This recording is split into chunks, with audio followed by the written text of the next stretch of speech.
Bonsoir à tous. Alors, que dire aujourd'hui de la politique de stationnement à Sainte-Maxime? En ce qui nous concerne, nous la trouvons injuste et particulièrement inefficace en hiver. Pourquoi? En fait, la réponse est assez simple.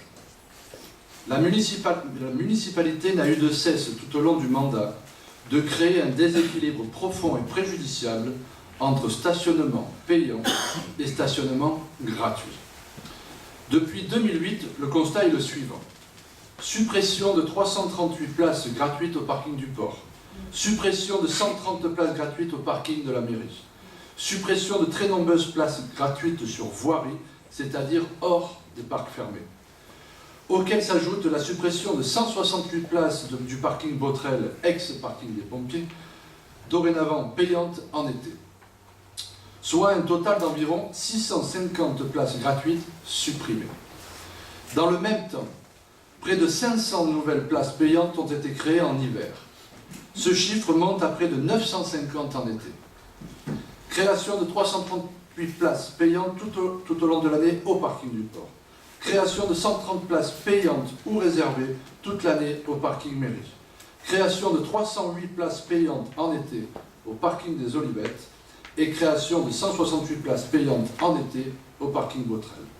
Résultat, nous avons un total de 650 places gratuites supprimées et un total de 950 nouvelles places payantes créées.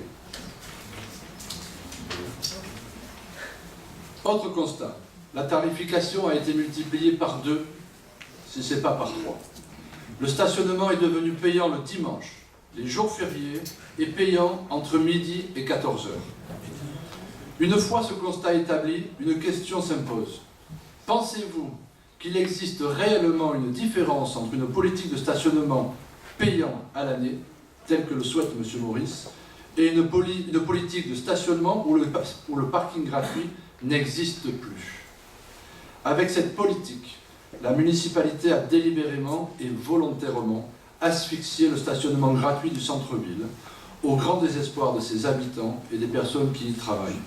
Tout simplement pour vous amener à la solution qu'il préconise depuis des années, faire payer à tous le stationnement toute l'année.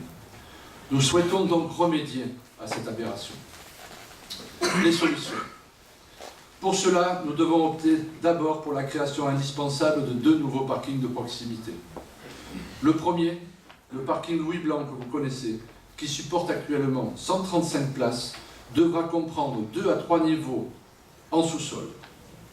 Il accueillera ensuite sur la dalle supérieure une structure dont vous parlera M. Roland tout à l'heure. Pour le deuxième, nous lancerons rapidement une étude de faisabilité sur le parking de la Villa Charles.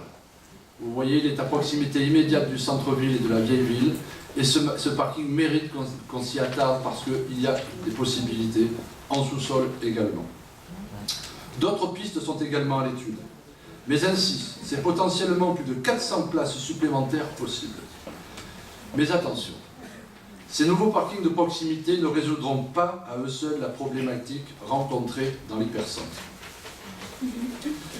Il nous faut véritablement une remise à plat complète de la politique du stationnement en hiver. Après de longues réflexions sur le sujet, il nous est clairement apparu l'idée de faire exactement la politique inverse de ce qui est fait actuellement, tout en maintenant le concept d'un stationnement gratuit. Je m'explique. Comme vous pouvez le constater, à chaque hiver depuis 3 à 4 ans, les stationnements sur voirie dans l'hypercentre sont occupés tout l'hiver par des voitures qui restent statiques toute la journée. Ce sont les fameuses voitures ventouses. Pour permettre une meilleure rotation des véhicules, il est indispensable de libérer les stationnements sur voirie dans l'hypercentre qui devront être payants à prix juste et équilibré, à la seule condition, vous entendez bien, à la seule condition de permettre un stationnement avec abonnement gratuit et personnalisé en hiver aux habitants du centre-ville ancien le jour et la nuit, aux commerçants et aux employés du centre-ville la journée, afin qu'ils puissent se garer dans certains parcs fermés tels que le Louis Blanc, les Olivettes, la mairie ou le parking du port. Cela va avoir pour résultat immédiat de concentrer utilement tous les véhicules stationnant toute la journée dans les parcs fermés en cohabitation avec des véhicules de passage et libérer ainsi plusieurs centaines de places sur voirie, aussi bien pour la clientèle de passage que la clientèle locale. Cela permettra une rotation de véhicules plus efficace et au plus proche des commerces.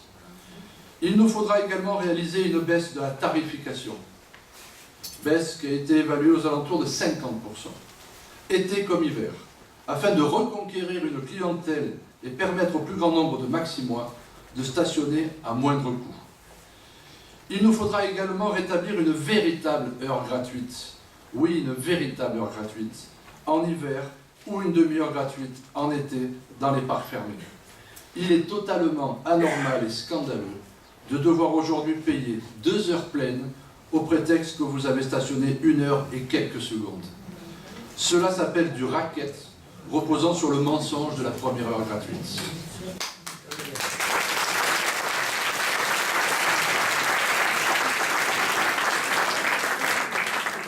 Pour compléter le tout, nous rétablirons également la gratuité les dimanches et jours fériés sur les stationnements sur voirie pour inciter la clientèle et les familles à fréquenter et à consommer dans notre centre-ville.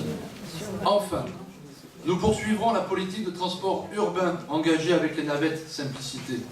Mais là encore, à la condition d'une amélioration de son utilisation et d'une sérieuse renégociation du contrat, car aujourd'hui ces navettes coûtent aux seuls contribuables maximois plus de 600 000 € par an. Vous avez bien entendu, 600 000 €.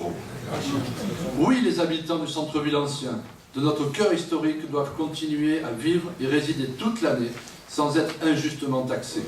Oui, les commerces doivent bénéficier de toute notre attention, car ils sont indispensables à la bonne marche de notre économie locale.